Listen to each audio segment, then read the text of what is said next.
exciting episode. Yes, so we are on our 13th episode.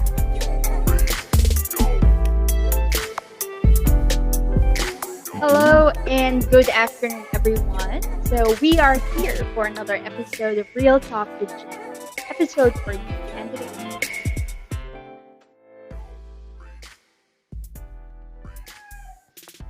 Hello, good morning, everyone. Yes, I hope you guys are doing great, doing fine wherever you are in the Philippines, outside of the Philippines. Thank you so much for tuning in. Today's a Tuesday. It's not a Sunday. Don't be confused. But we have a very special guest this morning, and I would like to say thank you to her. Later on, you will know her name. I know I've been telling this all the time in our Real Talk episode that this pandemic has caused a lot of things to us, and most of those things are actually reflecting on what's happening within us, outside us, and it's always good to hear from people who have experienced tough times and were able to get out of it and basically hear their journey. So today we're talking about healing from trauma. Yes, it is a very serious topic, but let's put it in a note that because we want to learn from things, from people, right? Okay, so allow me to welcome our very special guest this morning. Our time, it's gonna be 8 p.m. on her time in the US. And of course, we are always grateful to all our guests who are just accepting our invitation and always love to share their experience to us. Anyway, guys, our guest this morning is no other than Jennifer Ramirez. Jennifer is an entrepreneur, but before she became this person, she's gone through tough times, and this is what she's going to share with all of us. Hi, Jen. Hold on a second. Hi, Jenny. Hi, Jenny. Hey. How are you, Jen? Good. How are you? Jen. Yeah, exactly. Yeah, I'm good. Thank you for having me. Thank you for accepting our invitation. Of course. Yeah, of course. Is it cold out there? Yes. It's like 40s, 30s right now. So yeah, it's pretty cold. All right. Jen, you are now a CEO of your company. Yes. Yes. Yes. Okay. So. Yes. Oh, sorry, no, go ahead. No, I was just going to say I'm the founder of andflourish and a nonprofit organization, andrise. So I can talk about that later. Yes. Great. All right. Before we talk about that, let's talk about your journey. Healing from trauma. I will give you the floor. When did you experience this and how you get out? Yeah. So, I was sexually abused at the age of 7 by a close family member. And also I became a mother at the age of 21. And as soon as I told him I was pregnant, he took off. So I've been a single mom since pregnancy. And that was really tough on me, doing it by myself, financially, emotionally, mentally, took a really big toll on me. But let me kind of backtrack a little bit too. So I guess when I had my daughter, I was young, and you're 21, you still don't know a lot about life. You think you do, but you don't. And then you have a kid now on top of it by yourself. It was tough, So I was $25,000 in credit card debt, really poor, living paycheck to paycheck. I lived in a really bad neighborhood in Chicago where there was like a drug house across the street and shootings every day. And I was just angry and negative, and all my friends were negative, that I was, dating toxic guys. There was toxic relationship after toxic relationship. I was just on a really bad path. And it just took for me to go through all these really bad things for me to be like, how did I get here? This is not the life that I envisioned for me and my daughter. Even living in that neighborhood, it was like, I didn't even feel safe to take her for a walk in her stroller. So I was just like, I want to change. I want to do something. I don't like the way my life is going. And I didn't realize also that a lot of the decisions and just the decisions I used to make back then were attributed to the trauma. I had low self-esteem. I settled for crappy men and, bad friendships and stuff because I didn't think I deserved anything better because of what I went through. When you go through that, you kind of, they cross those boundaries. So then you don't really know how to create your own boundaries, and you just settle because you kind of don't think that you deserve anything better. So that was the vicious cycle that I was in, and it took a lot of work to get where I'm at today. This did not happen overnight. This is years in the making of me trying to figure it out and going to therapy, reading self-help books, just really digging deep as to the things I needed to change and what I wanted out of my life, what I wanted for my future. So I ended up, going to therapy, which helped me immensely. I started going back to college. I was working full-time, raising my daughter full-time, and taking part-time classes for 7 years. Took me a long time, but I put myself through college, and I'm really proud of that. And I did it for the main reason that I knew my daughter was watching, and I know that I want her to go and graduate and do great things with her life. So I knew that I had to be the example, and lead by example, because that's what I want her to do too. And that way she doesn't ever say, well, you didn't do it. So now I ended up, so by the time I was 30 years old, I was 100% debt free, which then allowed me to have more money to do other things with it than paying off my debt. So I started investing in real estate, started learning about it. And so I started acquiring different real estate properties throughout Chicago. I started an Airbnb, and I had always worked in the public sector throughout Chicago as well. So I have 15 years experience just doing that, working in internal audit, which gave me a lot of skills, and I've learned a lot and things like that. I graduated college this year, finally got my bachelor's degree after all those years. I graduated in May, so that was a big accomplishment for me. And I was able to quit my full-time job this past March, right around the time I got my degree too, just because I founded AndRise, which AndRise is a nonprofit organization. I can get into that a little bit later. But yeah, it's just because I found my passion. I found something that I wanted to do, something that doesn't feel like work. It's so fulfilling. I'm very passionate about it. And I knew I wanted to pursue it full time. So I ended up taking a huge leap of faith. I didn't know it was going to happen. My last day of work was March 13th, which was the week before everybody went into the stay-in-place orders in the U.S. For coronavirus. So I totally didn't see that coming. So that was a huge, detour in my journey, but a good one nonetheless. Just in time. What was that? So you were about to say it was just in time. You're about to leave work, and it's the start of the pandemic. When the pandemic started, I was second guessing myself. I was like, did I do this at the wrong time? Oh my God, maybe I made a mistake. But about a week after, I was like, no, this is perfect timing, because this is when people need me for the work that I'm doing, so it couldn't have happened at a better time, honestly, so yeah, I just really have been growing in my businesses and growing them and working really, really hard. And it's been great. I love doing the work that I do. I love helping women, whether that be through my nonprofit work or through the work, that I do in my coaching business. So yeah, it's just, and I like sharing my story to show women that it can be done. I had all the odds against me. I could have just stayed where I was at. I could have stayed in my comfort zone and just continued to live the life that I was living. But I knew I wanted something bigger and better. And so I worked really hard to just make a change in my life, and so healing is possible after trauma. And when bad things happen to you, you can have a happy life. You can be successful. It's just up to you, and what you want to do. What are you willing to do to get that, So, yeah.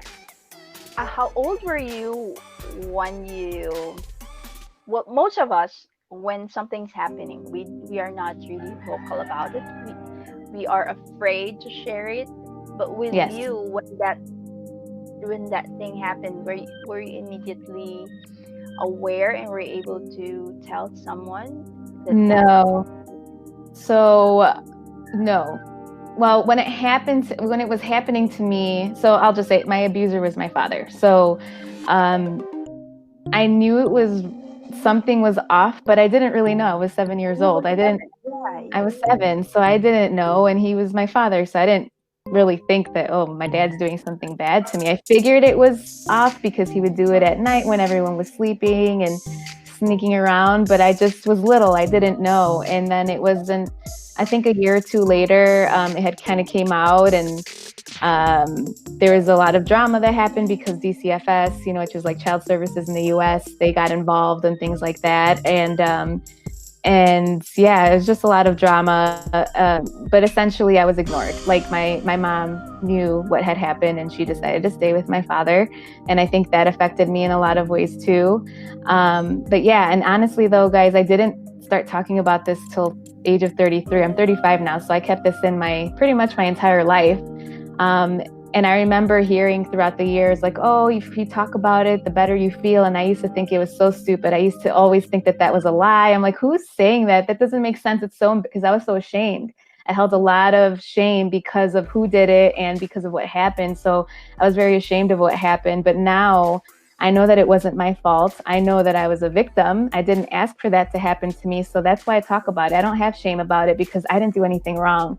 And that's what people need to remember about when people do things to you. It's not your fault. You didn't ask for it to happen. So you shouldn't hold that shame and, just all those things inside. I know it's hard. It's easier said than done. But yeah, like I held a lot of things in, and that's what actually held me back from a lot of things in life and from progressing forward, because I was holding all that and anger and resentment, and it just was boiling inside of me. And that's why I was such an angry person. And you looked at me wrong on the street, we were going to fight. That was me. I was a little crazy back then, but it took a lot of work. And that's why I say therapy helps a lot, with just figuring that stuff out. And yeah, just doing a lot of self-work, It's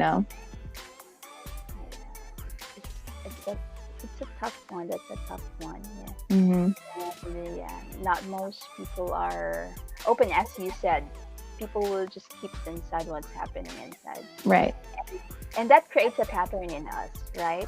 Mm-hmm. Yeah. And we didn't know that it was rooted from something in the Exactly. Yeah, it's very true.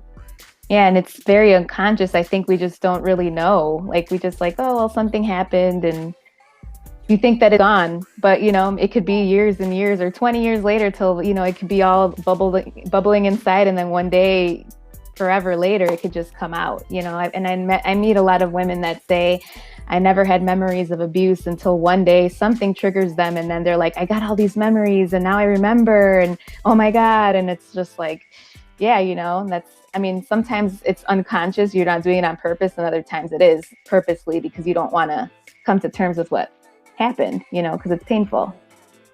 True. Is there a particular incident that happened that made you finally, hey, this is what's happening now is wrong. I should do something about it. Is that a particular moment or a particular incident that suddenly woke you up into your senses? Hey, I'm just doing the same things all over again, and it's not working for me. Yeah, it was my last. I'm in a relationship right now, but it was my last serious relationship. He was a narcissist, which my father's a narcissist, which is why I was in the cycle of dating narcissists. Didn't realize that till after I broke up with him, though. But just the way he treated me, the way he belittled me, the way that he did so many things. And I always thought, again, because I had low self-esteem, I have to do anything I can to keep this guy around. He's such a good guy. He's way out of my league. I can't believe that I found a guy. I always thought, I'm so lucky. I need to do everything I can to not lose him. But it was the other way around. He should have been working really hard to keep me because I was the good one. He was a bit crazy, but it took all that to finally get me to realize, all the other relationships that I was in, what are you doing? That's what I was asking myself, you deserve better, your daughter deserves better. What are you doing with these guys that just don't value you? I'm doing something wrong. I knew I was. And so when me and him broke up, I took a break from dating. I just stopped I was single for almost 3 years because I just was like, I need to just figure my life out, and so I just started doing things like hanging out with my friends, going on vacations, trying new things, going to, different restaurants, trying new foods, just doing all these things that I had never done, but for myself. And, not worrying about guys because I was very codependent on men, which I didn't realize until, my healing journey. But I was very codependent on just people, actually. And I just knew that I had to stop that, and I had to learn to be okay with being alone and being okay with being in my own company. And it was hard, let me tell you, because when you're codependent on people and you're always with people, then when you're by yourself, it's hard. It's a hard transition. But it can be done. And it was the best thing I have ever done for myself, because then it really just allowed me to see what I wanted out of life, what I deserved, what I wasn't willing to deal with anymore. And my standards got so high that I was just like, oh my God, now I'm never going to find a man, because now my standards are so high. No one's going to want to work so hard to be with me. But then at the same, I was like, you know what, if that's the case, then I'd rather be by myself anyway, you know?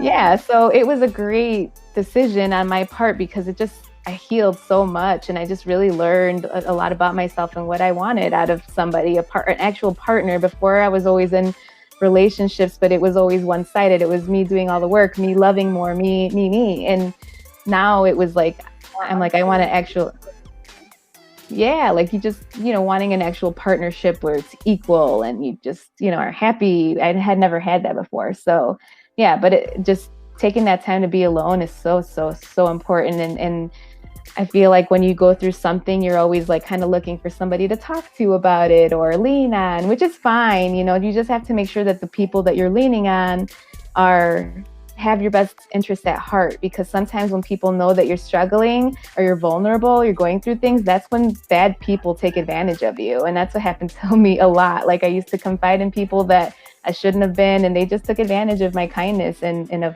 of me, so.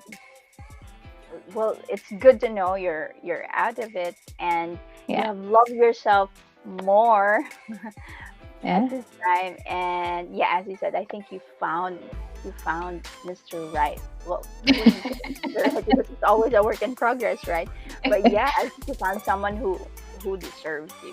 Mm-hmm. Yeah. He's a very, very great guy. Yes, he's very, very, very nice to me and very patient with me, and yeah, he's really great. So, and it's actually a partnership, and that's what I always tell him. I'm like, I love our relationship because I actually feel like I found somebody that's equal to me, and it's not me doing, all these things. It's not like 90-40 or whatever. It's just actually 50-50, and it's so nice, and that's the way it should be for everybody. It shouldn't be one person doing more work, because then that's not a partnership. That's true. All right, that's great. And I know a lot of women. Well, as I said earlier, it's unfair to say it's only women experiencing this, because I do believe that there are also people from the opposite sex who are also encountering tough times. Yes. Yeah. Everybody does. Yeah, and guys, it's okay. I mean, we're not saying that it's okay this is happening to you, right? You deserve it. But yeah, I mean, it's okay to talk about it, because it unloads the burden within, and actually helps us heal as well. Yeah, it's very important to talk about it, and you just feel better, like you said, taking that burden off and just letting it out, even if you gotta cry it out. Some people don't like crying, but crying is a normal human emotion, and you get that feeling to cry for a reason. You got to get it out. You're releasing. So, whenever I'm talking to people, they start to cry. Oh, I'm so sorry. And I'm like, don't apologize. You should not apologize for a normal human emotion. Like, if you feel like crying, let it out, because it has to get out, and same thing with talking about it, or, whatever the case. So it's just really important, and it does heal. Like, I remember, like I said, when people would tell me talking about it heals you, and I'm like, that doesn't make sense, but it really does, because now look at me. I talk about my trauma like almost every day. Like, everybody's like, are you okay to talk about it? I'm like, yes, I'm totally fine. Like, even my family, my daughter will, Mom, can I talk to you about something? I'm like, yeah, you don't have to like be shy. I'm okay. It's fine now. It's like almost second nature for me, but that's just me because I do this for a living. I'm sure most people aren't just like, hey, you want to hear my story? But yeah. Yeah. Absolutely true.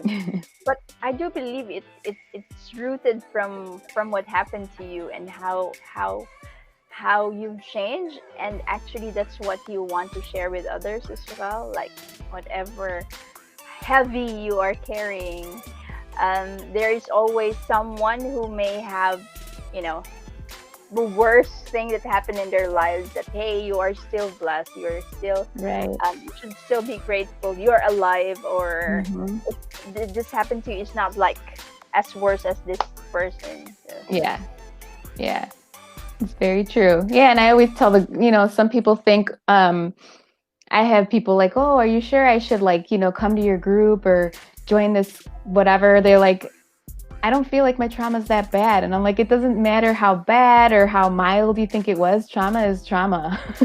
Even and it's not a competition on whose is worse or who's more severe. Some people, yes, I've met people that have really horrible things that have happened to them, and other people where it's not so bad, but it's not a competition. If something made you feel bad to the point where you feel like you need therapy or support group, then obviously it affected you that bad. So doesn't matter how little or big you think it is, it's still trauma, so you shouldn't feel bad about that either, and another important thing I wanted to say is that your trauma doesn't define you. It's just a part of your story. It's not your entire story, and that's really important to remember, because sometimes when we go through bad things, we tend to get stuck in that cycle, and we tend to, like me, I was in victim mode for years, most of my life, and I just used to blame other people or be like, oh, nobody likes me, everyone's against me, nobody gets it, nobody understands, and I was just always like in this me mentality. And it wasn't until I got out of that and stopped blaming other people and I finally took responsibility, like, okay, yeah, that bad stuff happened, but you've been making your own decisions all the other years. Your abuser wasn't making them for you, so it just is coming to terms and just accepting what happened and just accepting responsibility also that it's not your fault and that something bad happened, but that you didn't ask for it, and that, like I said, it doesn't just define you. True. Before we move on, we would just like to say hello to our dear friends who are watching. Guys, just please type in your comments, say hi, hello, so we can greet you, because I won't be able to see actually who's viewing. Yeah, I don't know who's watching. Yeah, from StreamYard, I can't see it actually. But if you guys would comment, we will be able to see your comments. So please do so. Thank you so much. Say hi or ask questions, and I'm happy to answer any questions anyone has. We'll be happy to answer your questions, guys. Okay, Jen. So you said you just come out, you healed from this trauma. That was a few years ago. As you said, 33. Is that right? Yeah. Yeah. How would you compare your relationship with your daughter before and now? How would I compare? I think we've always been close. It's a different dynamic, and if you're a single parent with just your baby, you can totally understand what I mean by that, because it's just you. It's like your mini me. You have your little best friend, obviously within reason, because it's still your child, but yeah, it's like having a little best friend with you all the time. And she knows that I have her back no matter what. She's in a tough age right now. She's 14, so she's a pain in my butt, and I love her. It's just a tough age. But besides that, I know that I've done a great job raising her. She's a good kid. She's super smart, very well-spoken, very outspoken, actually. And I'm happy. As much as it bothers me sometimes, I'm happy she's like that, because I was silenced when I was her age. I was silenced. I was told, don't say anything, don't talk about this. So I was very timid and shy growing up. And if I wasn't silenced, I think I would have been a very different person. But I'm happy that she's like that, because if she feels something's wrong, she's going to speak out. When the whole Black Lives Matter movement started, she's all about it. And I love that. I love that she has, her own opinions, her own thoughts, even if she's wrong, at least, on some things, at least at least she has her own mind to speak whatever it is that she thinks is true. And I love that. And I'm happy I'm raising somebody like that, because then, God forbid, if something does happen to her, she can speak up. And I think that's why I raised her that way, because I didn't want, for God forbid something happened to her, that she would be too scared to say something like I was, So yeah, but we do have a really good relationship. That's great. Let's talk about Flourish. Guys, if you have any questions, just type it in and Jen will be happy to answer it. Okay. Mm-hmm. Let's talk about andflourish, right? Yes. So it's the company that we founded. Yes. Maybe you can share a little bit. Sure. So andflourish, it's life and business coaching. I do one-on-one coaching, group coaching, and mastermind courses. And for those of you who don't know what mastermind courses are too, it's essentially a group of whoever comes. It's usually for entrepreneurs though, people coming together and just kind of like talking about what we're going through in our businesses, we needing ideas or needing, a fix for something, and just talking to other people who have been there before and working with a professional who would be me, who started several businesses already, and just coming together and talking about it and giving each other ideas and stuff. So it's really cool. But anyway, so And Flourish, I do life and business coaching for single moms of all levels, and it's I mainly help people in their business, whether they're starting out a brand new business, or I help with like life coaching. So I talk a lot, or I help a lot with like trauma, overcoming, fear, stress, insecurity, all that stuff, things that are holding you back from moving forward in your business or in your life, whatever goals or dreams you have, that aren't getting accomplished and you don't know why. It's usually because of something else that has happened at some point in our lives that's holding us back, and that's why I always tell people to come to terms with your trauma, because it affects other areas in your life. Whether you like to believe it or not, it's very true. It affects your relationships, your business, your money, all that stuff. It's all intertwined, and that's why it's really important to make sure that you're just coming to terms and overcoming your trauma, whether it be through therapy or support groups or whatever. If you need to read self-help books, and stuff like that, I think it's very, very helpful. So I essentially help people in life and business just move forward and, start trying to accomplish goals or things that they want to do in life, just because a lot of people get stuck, and some people get stuck for a very, very long time, and then they waste their whole lives kind of being stuck, and I hate to see, just because I know I spent most of my life being stuck, so I don't want that to happen to other people, so so that's about And Flourish. That's great. That's great. And how do they find And Flourish? Is it just it's a Facebook group? Do they find it on Facebook? Yeah, so you can find it on Facebook. It's just And Flourish. It's all one word. You can find the page on there, or you can visit the website. It's www.andflourish.co, not com.co. Or you can reach me directly at Jennifer at andflourish.co. That's great. Jen, because most people, not everyone know exactly what their trauma is. Mm-hmm. Some people may have been stuck, but they don't know the exact root on where it's coming from. Mm-hmm. Can you give us like tips on basically how to find that out? Well, I think that's what therapy and counseling is good for, because I think that's what they focus on doing, is trying to figure out the root of the problem and where did it come from, when did it happen, and how did you get here, but I actually don't focus on that a lot in what I do. I think it's important to understand the root of it and where it comes from, but I don't think that's the most important thing either. I find it more, this is me just speaking personally, I find it more healing for people to look forward instead of back. Like sometimes I feel like there's to sometimes some of them, because everybody's different, get stuck on let's figure out what happened in your childhood, family history and all that stuff, and it's just like, let's focus on moving forward. Let's look at, let's set some goals. Let's tell me some of your dreams that you can start, working towards. What are your passions? And because I feel like when you have things to look forward to, it's very healing and it's very inspiring, and it kind of helps you keep going, as opposed to like, oh, I'm going to go to therapy again. We're going to talk about what happened in my childhood. And it's just like, there's only so much of that helps. I feel like it really, really helps when you're just looking forward, moving forward, thinking about the future and what can I do to change and make a difference, so that's what I focus on. But otherwise, I think that, therapy is good for that, or counseling. And, you have to obviously find somebody that you trust and that does a good job. And I meet a lot of women that unfortunately tell me that, they go through a lot of therapists because therapists aren't focusing on moving forward. They're just only talking about the same thing every single time they go back. And they're like, it's not helping me. And that's exactly why I do things the way I do, because I've heard that feedback from other people. And I'm like, that probably makes a lot of sense to just focus on the future, True. Yeah. So we've talked about being stuck. Mm-hmm. And we're stuck for a long time. What are if you haven't gone through therapy or haven't gone through counseling, but you just feel you're stuck and you can't move forward. What are like the basic or some steps Yeah. to keep on going?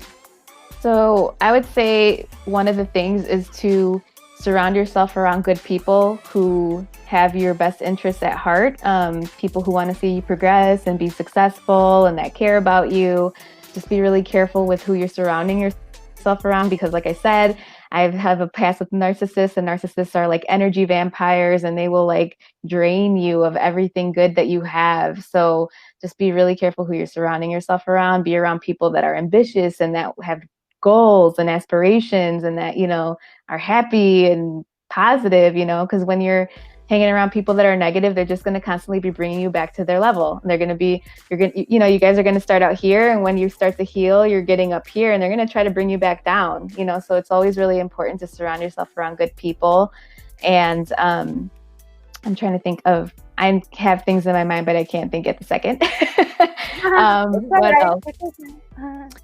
I Most can think people of. do meditate. They said meditation. Yeah, sorry. Thank you for saying that. Exercise or physical activity, self-care. And when people hear self-care, they think of, I have to go exercise or do yoga. And it's like, yeah, that's part of it. Physical activity is super important for mental health. But at the same time, it's also, oh my God, I just totally lost my train of thought. Physical activity, but self-care can also be doing things you like, doing things you enjoy. Do you enjoy knitting? Do you enjoy bike riding? Do you enjoy going for walks? Or do you enjoy playing with your kids? Anything that brings you joy is self-care. And taking time. Good, right? Yes. And that makes you feel good. And obviously we're not talking about drugs and alcohol here. Yes. That's another thing too that I would say, is that a lot of people who have been through trauma try to turn to drugs and alcohol to mask the pain, to not feel anymore. And that is a really bad way of doing it, because that's a short-term fix. Yeah. Mm-hmm. It's not fixing the problem. It's a short-term fix. Yeah, you're going to get drunk or high, but then once the that wears off, then the problem's still there. And then it's just a vicious cycle.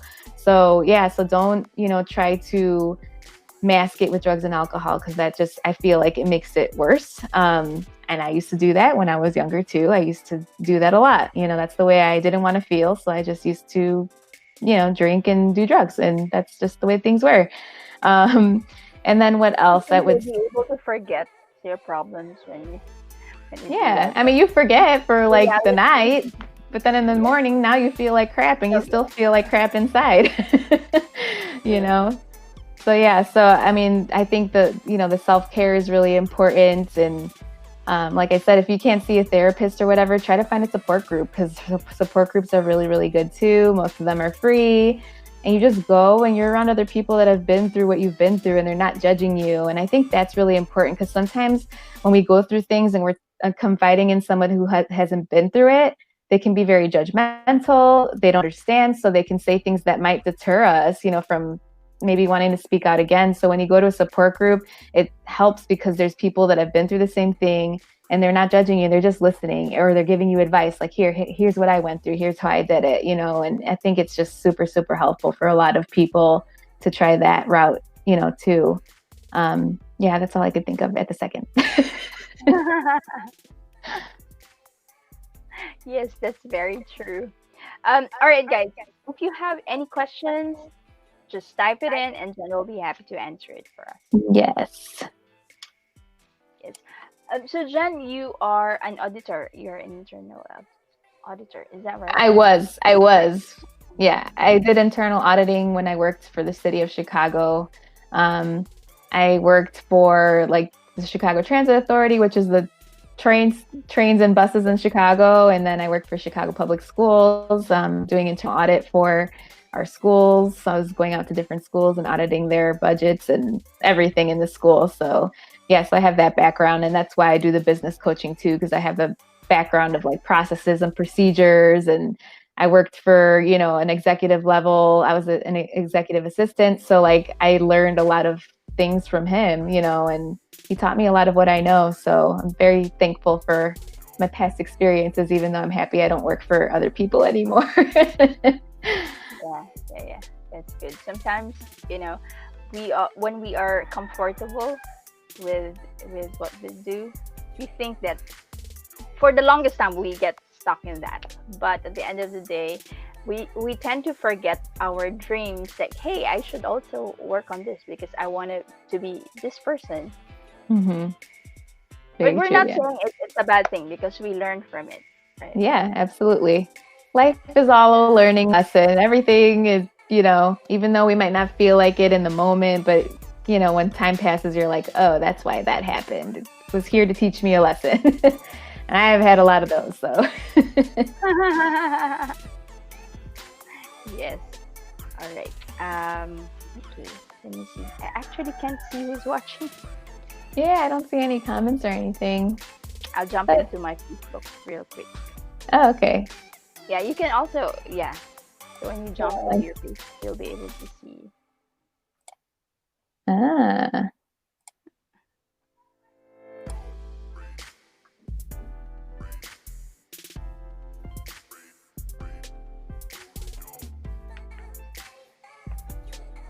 Okay.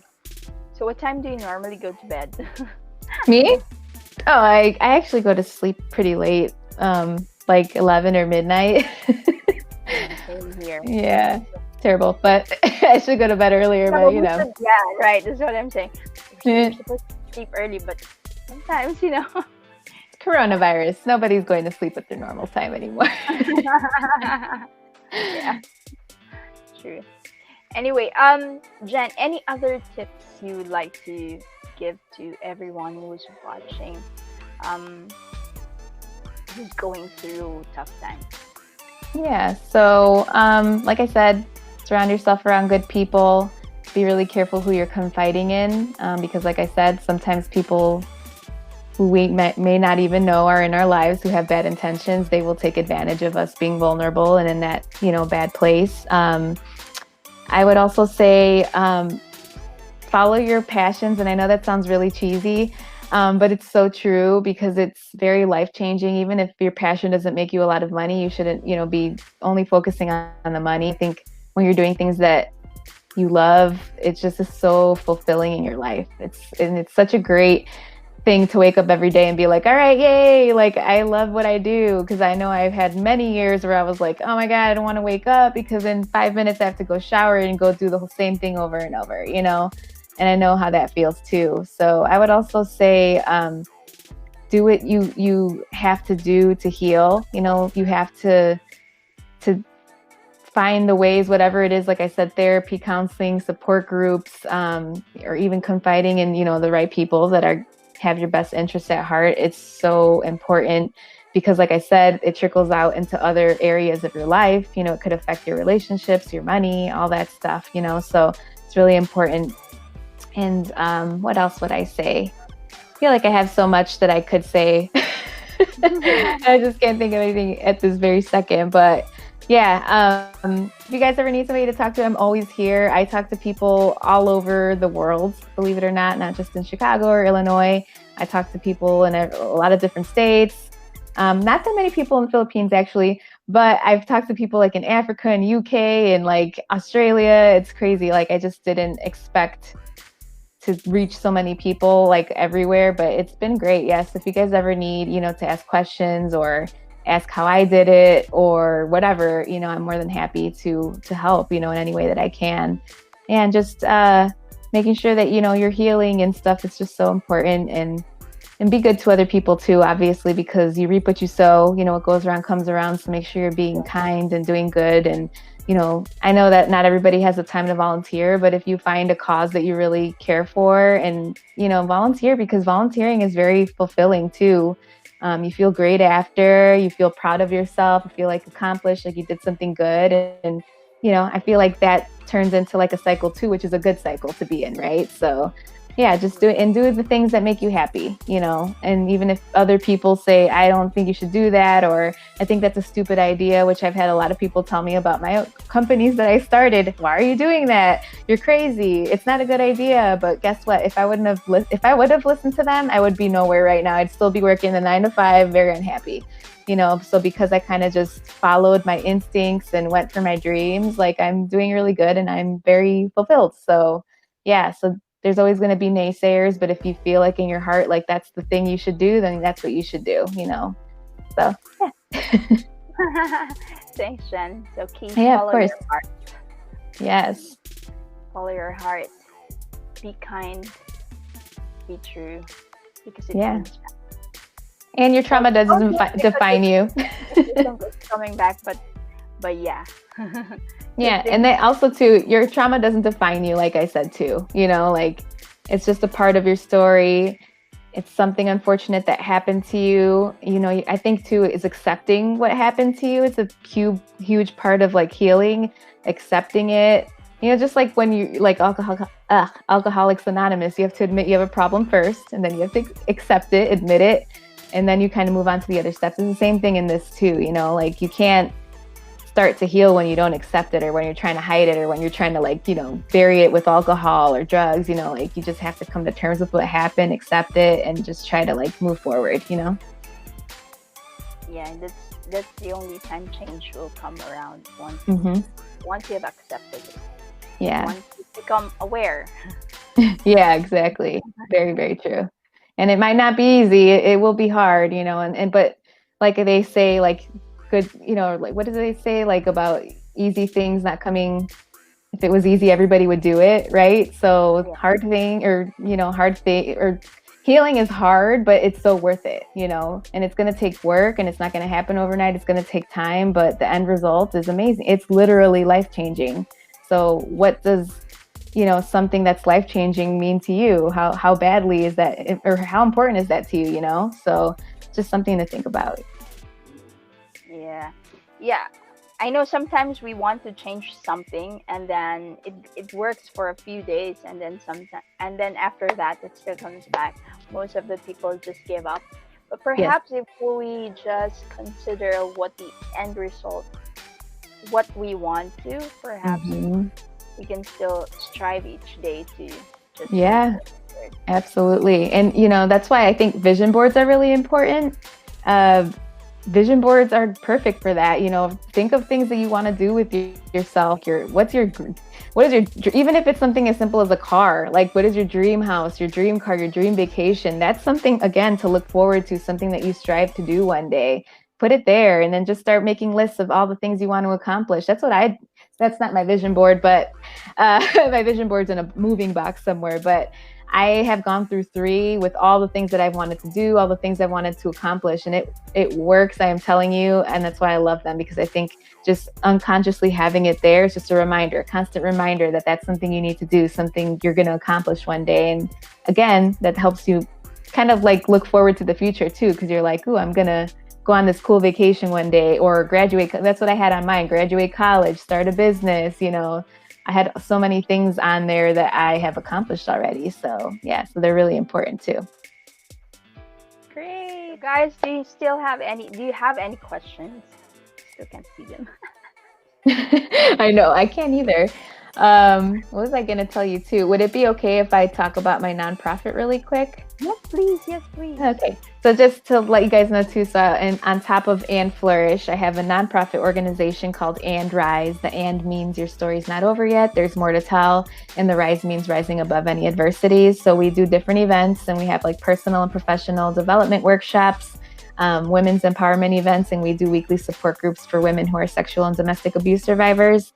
And the vision of And Rise is to provide single moms who want to go to college with financial assistance for tuition, supplies, and childcare, as well as providing our sexual and domestic abuse survivors with free therapy so that they can overcome those mental and emotional blocks that are associated with trauma, so that they can be the ultimate versions of themselves. So, I'm all about helping women. I know that this platform is for both, but, I help women in my nonprofit and my other business too, so So we do that type of work, and Rise is great, and we do free support groups. So if anybody is ever interested in coming, they're free. They're every Thursday, well, Chicago time. So what would that be? It'd be 7 o'clock. So 7 p.m. our time. Oh, okay. Yeah. So our Friday, it's gonna be 9 a.m. Oh, so you're 9 a.m., my 7 p.m. on Thursday nights. But if anyone's interested, that's always an option. We do it via Zoom. It's free. And like I said, so many people have given us great feedback about it because, we always say that these groups shouldn't be used to replace therapy. They should be used in addition to therapy.